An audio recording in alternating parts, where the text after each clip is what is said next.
Hello, hello, hello. Good, beautiful, blessed. Good. Who's good? Great, beautiful, blessed morning. Hello, hello, hello. Please let me know you see me. We had some tech issues, so about 2 minutes behind schedule, maybe 3. A little smidgen of time. Let me know if you see me. I should be on Instagram. I should be on Facebook. I should be on YouTube. Hello, hello. Hi, guys. Let me know that you see me. Thank you so much. Okay, so here we are. It is the 200th episode. Wait a minute. Everybody grab your pom-poms. 200 episodes! Yes. I'm so excited. Are you so excited? How did we get here? Magic, mystery, mayhem. I don't know. It's wonderful. I'm so excited about this. Genuinely, like how I just did my first episode the other day. I was just dropping my iPad under my bed live the other day. So this is fantastic and phenomenal. And thank you so much for being here. I am so grateful that I get to host on this platform. Sidebar, if you don't know me, this could be a good time to get to know me. I am Tenille Stewart, and I guide people through reclaiming their identity and designing a full life, even after diagnosis. And that's what we do here weekly. But also, if you follow me on all of my socials, you'll get a dose of that at least once a day. And I'm here. If you need me, reach out. I'm up in them DMs, so go ahead and say something. Furthermore, are you registered for my masterclass yet? Before I say anything else, I want to make sure that we're making sure that everyone is registered, because I don't want those messages afterwards that are like, oh my goodness, I didn't get to register. I didn't know when it was. It's tomorrow, guys. It's tomorrow. You have 24 hours, a little over 24 hours to get in them registration streets, okay?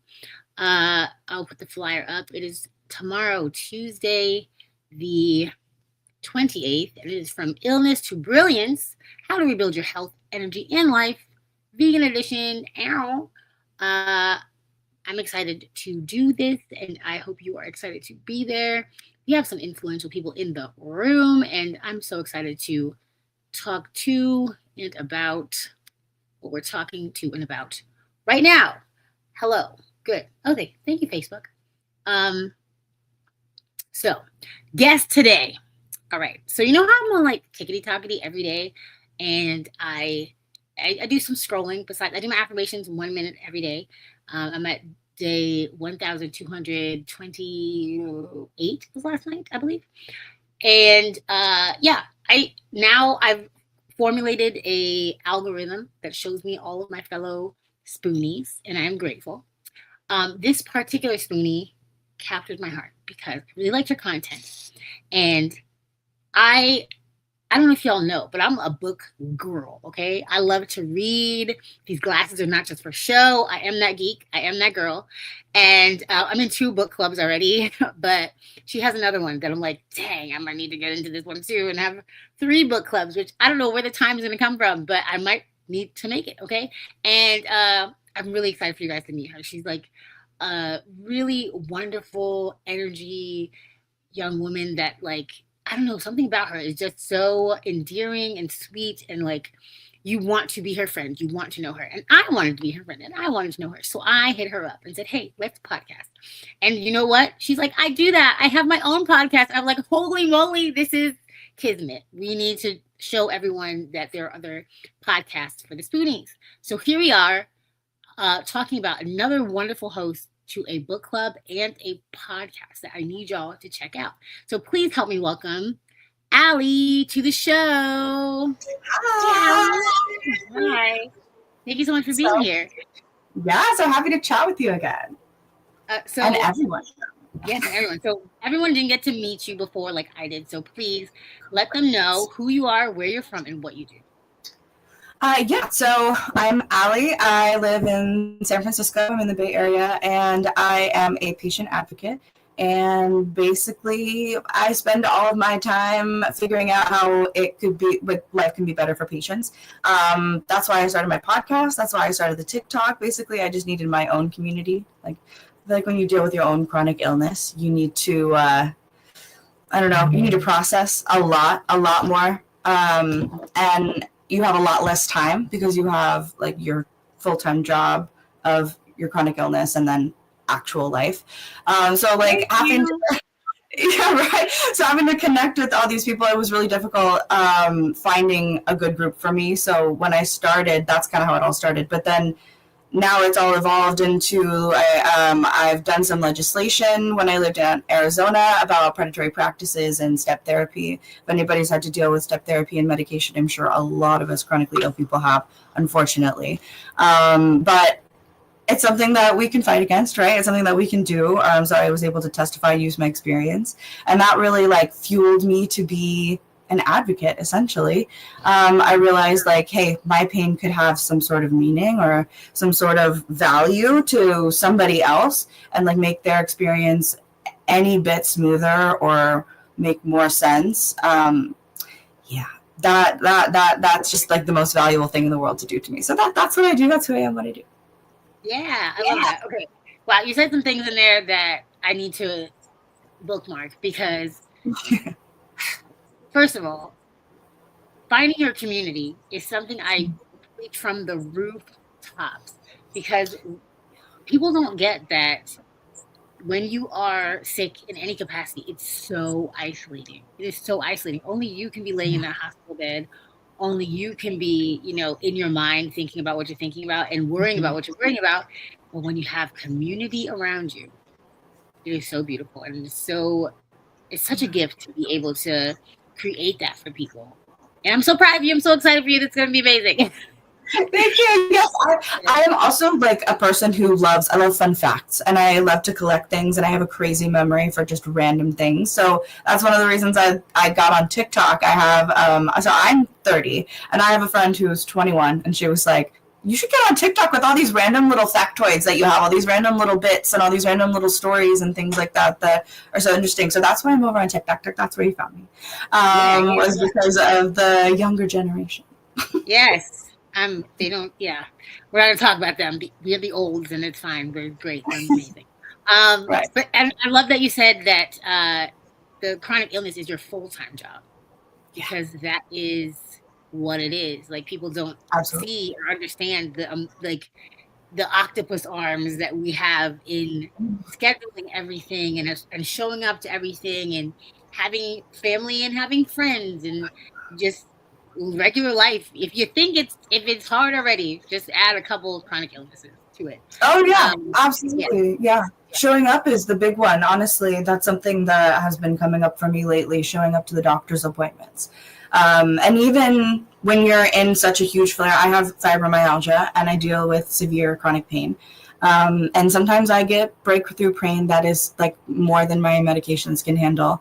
And I have been so hesitant to go to the ER because I know what they're gonna say. It's always like, oh, what do they say? Yes, tell them what they say. Yeah, so what they say is when I say you either get admitted or gaslit. Like that, I'm so sorry, but that's literally the only two experiences that I've had, and I'm so sorry for me. I guess those are the only two experiences that I've had.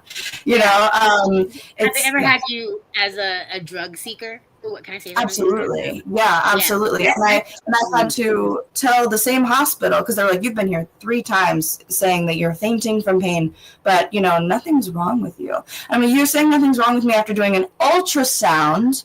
Okay. Oh, and then you're like, she said she had abdominal pain and like nothing was happening. By the way, I was having ovarian torsion because I had cysts on my ovaries and I had massive endometriosis lesions and adhesions, and I had stage 4 endometriosis. And they're just like, seems like a pain seeker. And I'm like, actually, the last time you diagnosed me, you gave me Vicodin. I never filled the script. Can you go look at that? Like, I never even filled that script. I'm not asking for that. I'm asking for help. Yeah. And sometimes, and now with the fibromyalgia, I am seeking pain medication. Right. It's infuriating. It's infuriating. Okay. So let's roll it back because we just jumped right in and people have no idea who you are yet. So my friend Ali, give us your story until now. So how did you get diagnosed? Tell us that road, please. Yeah, so I think my first diagnosis was I was 19, or my first surgery for endometriosis was 19, and it was my first diagnosis. I've been sick most all of my life, lots of broken bones and dislocations and hospital stays from just my immune system doesn't work and, all that kind of stuff. And so it's been a really weird, they're like a strange constellation of symptoms is what they've always said. And then at 18, I started fainting and they're like, that's weird. Stop drinking coffee and stop going on runs and stop working out by yourself and that kind of stuff. Yeah. But we don't know why. We think it's a caffeine allergy. Continue on your way, right? And then I start fainting from pain, which is totally different kind of faint. And that ended up being the first surgery was to remove the lesion on my ovary. The cyst on my ovary that was causing the torsion. And at that time, they went in, and for those of you who don't know, endometriosis is diagnosed with laparoscopic surgery. They can only diagnose it by going in and actually seeing if you have lesions.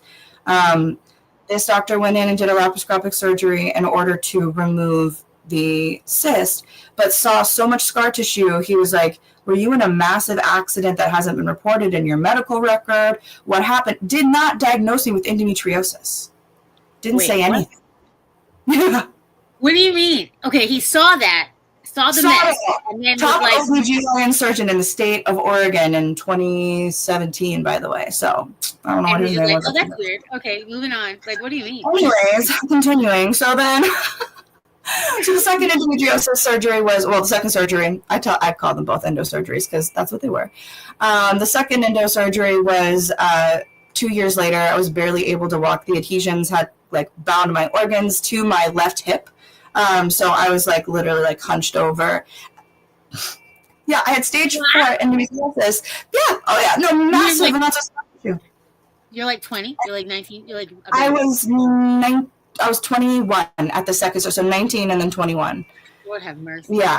And the second surgeon was fantastic. He was amazing. I went into his office. I mean, for those of you who deal with endometriosis, a short little thing is probably 5 OBGYNs it took for them to take me seriously while I'm hobbled over. And they're like, it's just really bad PMS or period cramps or whatever. You have fibroids. You might have another cyst. Did you? Were your gynecologists, were they men? Were they women? Like, what? The surgeons were both men, and all of the OBGYNs that I met were women.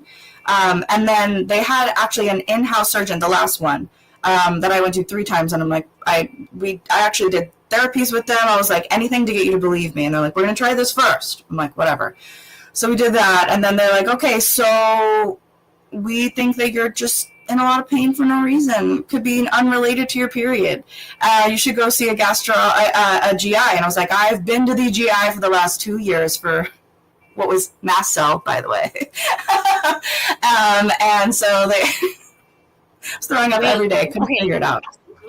Run me through these diagnoses as well, because endometriosis, and then we got mast cell, and then we have what they thought was rheumatoid arthritis. I tried several therapies. That's what all the step therapy was about. All the different medications that I trialed and failed on hard. Really epically hard, like medical textbook hard. We're friends like that. Textbooks together. And then I don't have rheumatoid arthritis. It's fibromyalgia. But a lot of people in the community that I've spoke to are like, fibromyalgia is also kind of like a mask diagnosis for hypermobile Ehlers-Danlos syndrome. And I was just diagnosed hypermobile, and I have degenerative disc disease and craniocervical instability, which is all related to Ehlers-Danlos syndrome. So anyway, yeah, it's a lot. Those are all my and everything and all the things and all everything. And anyways, like it's so chronic and miscoded to be rattling off symptoms, diagnoses, all the things that you're like, well, anyways, and then the sky was blue. Like yeah, exactly. Yeah. I'm actually working on some internalized ableism in a way, because I realize that, number one, I don't let myself go to the doctor when I really need to. And not only is that like my like fear of the doctor and being gaslit, but also like a little bit of like tough it out, baby. You know, you got this, girly. You know, come on, pick yourself up by your bootstraps, baby girl. You know, it's just ridiculous. One of my master classes was called how to pick yourself up by the bootstraps when you're wearing hospital socks, because the way that people say these things, they're just like, oh, you know, like tough it out and like whatever, and then like you said, you gaslight yourself and you're like, it's fine. The last 2 times I've had to really go to the hospital, it's because I've been instructed and threatened. Like my mother, I was laying in the bed and I was sick, but then I started getting chest pains, and that's when she drew her line. She said, chest pains? Oh no. She said, absolutely not. She was like, if you don't get up and let me take you to the hospital right now, I'm calling you and you're gonna pay. And I was like, oh, pay for it? I'll put some clothes on. She said, not in America, baby girl. Give me a ride. The only one. I have no backup children. I'm it. So like, literally, she just threatened me, and I was like, fine, I'll go to the hospital. Like, I was not gonna go. I was like, I'll lay here. If I don't die until tomorrow, that's great, right? Another day is fine. But like, it's literally a traumatic experience to go to the doctors over and over and over and over, and them to be like, I don't know, you're fine, or like, or the exact opposite was like they're throwing every medication at you. You're just pumped up full of every drug. Like, I was like, gaslight or admit. It's either they gaslight you or they admit you, and you're there. It's either like a brink of death situation, or it's like rub some dirt on it. You know, literally. Like, there's no in between. I've never really talked about that. The amount of times are like, did you try Tylenol? Right. Did you? How much water have you drank today? Did you drink water? Oh my gosh. No, honestly, for me though, as a POTS girl, because I have so the hypermobile causes dysautonomia, so they're not saying that it's POTS. These are big words. You gotta explain. Okay, so your autonomic nervous system, right, tells your body when to vasodilate, so when to dilate your veins and when to like let the blood flow to your head, to your feet, whatever. When you're standing up, the gravity doesn't like draw all the blood to your legs. So when I stand up or change position, at times my body doesn't vasodilate correctly, and so all the blood will just pool in my feet, and I'll just pass out. Little faint situation. I need a fainting couch. Please. That's funny. Yes. I just want to every time. Just straight tree. Boop. Like the chronic illness community. It's true. I've only fainted once, but it was into a glass table, so that was not great. It wasn't. I have never fainted into anything. I have been so lucky. I've had strangers catch me at the BART, which in San Francisco is the subway, like on the train. On the train, like waiting for the train, fainting, which is not where you want to faint, on the platform of a train station. That was the scariest one probably because that was public and strangers. But other times, like, you know, I'm at the gym and like I literally am like, oh no, I don't feel good, and I like literally someone caught my head before it hit the cement. Like just like dove for me and caught my head like this. Some angel. Wow. Like, bless. Real. Oh, we got people with mast cell in the comments. Let's see. It is crazy to advocate for yourself, have a doctor snapshot ridiculous comments, dismissive, etc. The trust factor goes down. Way to preserve, Ali. MCAS here, new self-diagnosed POTS and confirmed. Thankfully, episodic versus daily. Wow, amen. Yeah. You know what's interesting about POTS is it can change. It can, like, I've had months at a time where it was daily, which is extremely challenging. And then, and that's where, you know, the times where you're like, you're allowed to have a wheelchair. By the way, I want a PSA out there. Most people who use wheelchairs, I'm not going to do a percentage because I'm not going to off the top of my head, but I know it's over 60% of people who use wheelchairs are ambulatory wheelchair users. Most people who use wheelchairs can walk around. You just need to be able to sit down. So if that's you and you're like feeling like, I don't know if I deserve a wheelchair, that's the internalized ableism that I've been putting on myself. No, I did it too. I did it. It's not deserved. It's that like I felt like I would be treated so differently and I would be trapped. I felt like it'd be like, see me coming, and they'd be like, oh God, like now I gotta fix it for her so she can whatever. Like, it hurt me so bad to be in that wheelchair for as long as I was, and I own a wheelchair. I just don't use it. Yeah. You know? Yeah. Right. Yes. Yeah, exactly. And like, I never got my disability placard for my car because I was embarrassed. Like, I cried when they told me to get one. I was like, no, I don't want it. And I lived in Arizona. I was so embarrassed to get it. I did eventually have to, because I moved to the desert where it was 120 degrees in the summer. And if I had tried to walk across a hot parking lot, and that, for those who don't know, mast cell is also activated. Mast cell MPOTS is activated by heat. So you try to avoid it. Yeah. And mast cell is one of my number one triggers for, or heat is one of my number one triggers for mast cell, unfortunately. And that in the sun. I've literally ended up in the ICU from sunburns before. Jeez. Yeah. And like, the medication they put you on also makes everyone sun sensitive. Like, people don't realize that medication has a lot to do with how sensitive to the sun. Oh my God. Like, it's amoxicillin is like such a regular antibiotic, and it blistering sunburns if you are out in the sun. Like, people don't realize. Yeah. Read your prescription bottles, folks. Okay. So, we talked about all this. I would love to keep talking about this, but people have things to do. It's their lunch break. Yes. Okay. Yeah. But so please talk to us about the podcast or the book club. One of these, both of these. I need people to understand what's going on and join us here. Yes. Okay. Yeah, absolutely. So for the podcast, it's really I'm explaining my experience, whatever kind of expertise that I can share with you. And then it's also kind of like an open journal for me. So you kind of hear about my experience, what I'm dealing with. I'm actively in therapy, and I am in a chronic pain clinic, which the clinic deals with like group therapy as well. So I'm learning a lot about myself. And like I said, dealing with this internalized ableism. So you can hear a lot about my mental journey as well as my physical journey in the podcast. I also have guests on. I'm in the next month going to have on a couple of clinic nurses. One of them is a former ER nurse who is also a chronic pain patient. And I also have a chronic pain patient who is a clinic nurse. So very excited to have them on. And they're just going to explain a lot about what chronic pain does to your body, those kinds of things, and resources. We've got a couple of cool petitions and stuff to vouch for on change.org, which I'll have to share with you as well, so you can share with everyone. Yes. Yes. Okay, we're going to share that. I'm also sharing, if you got my email this morning, y'all, I shared a GoFundMe. Please look at that GoFundMe. Yes, I saw that.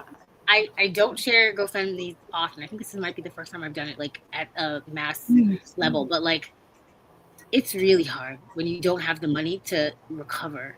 And after a major flare up of any kind, a lot of the time you need time and space to just recover, and bills are still coming, and you now have a million new expenses. So like, this is one of my clients that we're advocating for right now, and she didn't make it herself. Like, my client made it for her because she needs it. So please hit that GoFundMe if you can. I'm gonna put the link to your, was it a Kickstarter? What is it?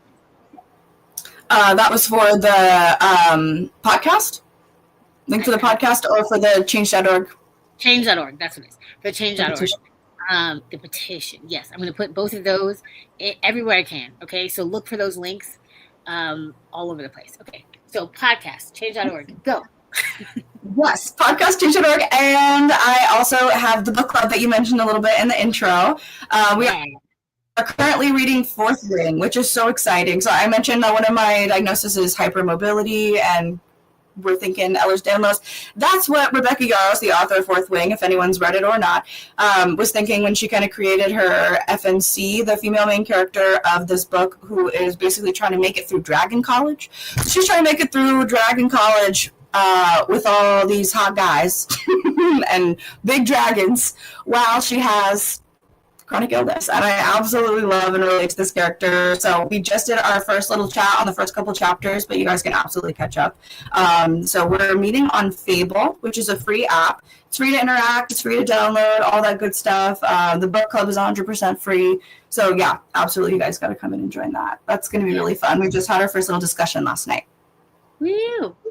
Oh, we just missed it. So guys, be there for the next one. And representation is so important. Like I talk about it in every other aspect of my life. Like I need to see, I didn't know how much I needed this until I was a full-grown adult person. Now that I'm 40, I understand that there were so many years in my life that I wasn't doing things or like didn't expect things of myself because I had no representation to like reference. Like, oh, they do that, I can do that. And it just doesn't occur to you, you know? Like as you get older, if you don't practice being creative or dreaming, you lose that. And, you know, as a chronically ill person, representation everywhere is so important. And talking about people being ableist or even internalized ableism is something that people never really think about. Even sick people, even people with multiple diagnoses don't realize they're being mean to themselves. They're not affirming themselves. They're like, oh, I don't need that and whatever, because they think people are going to judge them. But who cares? Who cares? What's more important than your experience? Right. Then this is your life. Yes. You gotta live here. Yeah. You know, that's all that you can do for yourself. And even if it looks different, if it feels different, if it's cringy, whatever it is, do it anyways. Do it anyways. Yeah. Together we are stronger. That's right, Warrior Mom in the comments. Together we are stronger. Just know that you are not alone. You have a book club that there's representation in all of the books. We have multiple podcasts that we're talking about, you know, being amazing while still carrying a diagnosis with you. We have just talking to each other. Like, make sure you're following both of our social medias. Make sure you are integrating people who look like you, sound like you, go through things that you're going through into your everyday life. Stop scrolling Facebook and scrolling Instagram and daydreaming about being a different person. Yeah, being this 5'11", 100-pound model when you are who you are and you have strengths that you don't even realize. You have weaknesses that you could use to your advantage. You have tools and community, and you are just not doing this by yourself. You have so much at your fingertips. Use every single bit of the tools out there, every single bit of the community out there, everything to your advantage, because you're making it harder for yourself when you don't. Yeah, absolutely. Yeah. So we are, we could bookmark it here. I'm sure we have many other things we could be talking about, but I do want to say, if you were leaving this podcast with one nugget, they didn't hear anything else, there's one thing, and you want them to remember it as they go through their day, or like for the forever and ever on it, what is one nugget you would leave the audience? I think in the chronic illness community, I've noticed that people are insanely empathetic. And I think that's because we have to be critical thinkers. We have to be empathetic because we understand our own experience is so much different than the norm. And so we become broader in mind. I find that the sweetest people in this community are horrifically mean to themselves. They have no hate in their heart except for what they direct inward towards their body. And I want you all to remember that your body is getting you through today. It got you through yesterday, and it's going to get you through. And it may be struggling with whatever disability, but it is able to get you through. And just to love your body for that, and love yourself for that, and let go of any of that hate, because you don't have any. Yes.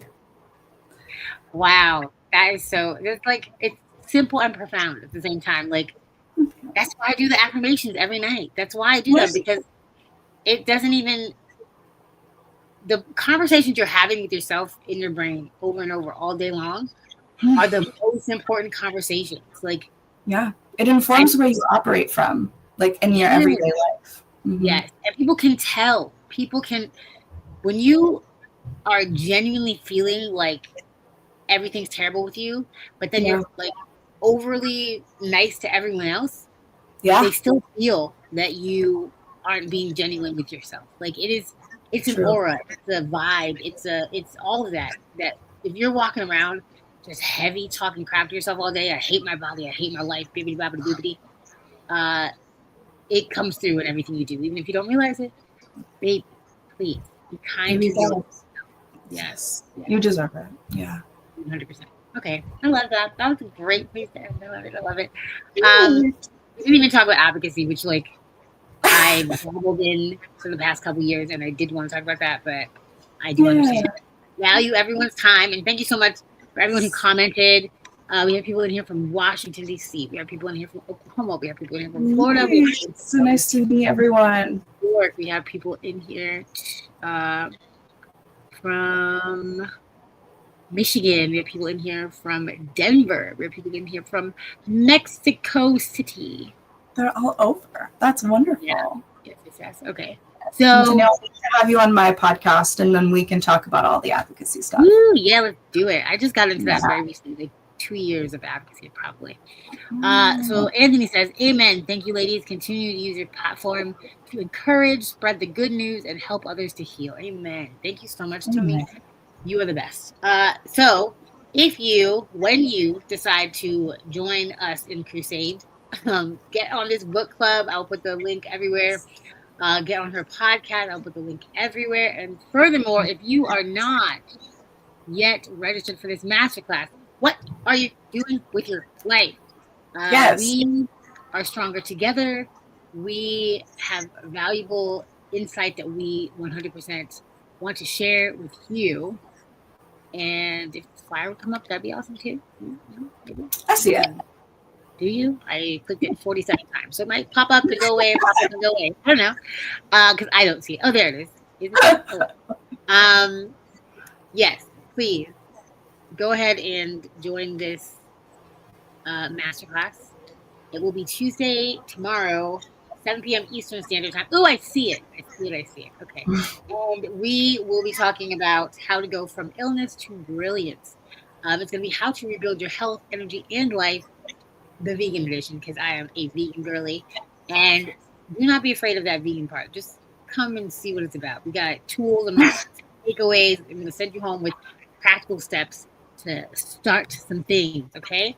So get there. I'm super excited for it, and I want you all to be super excited too. Thank you so much, Ali, for being there. You're registered, right?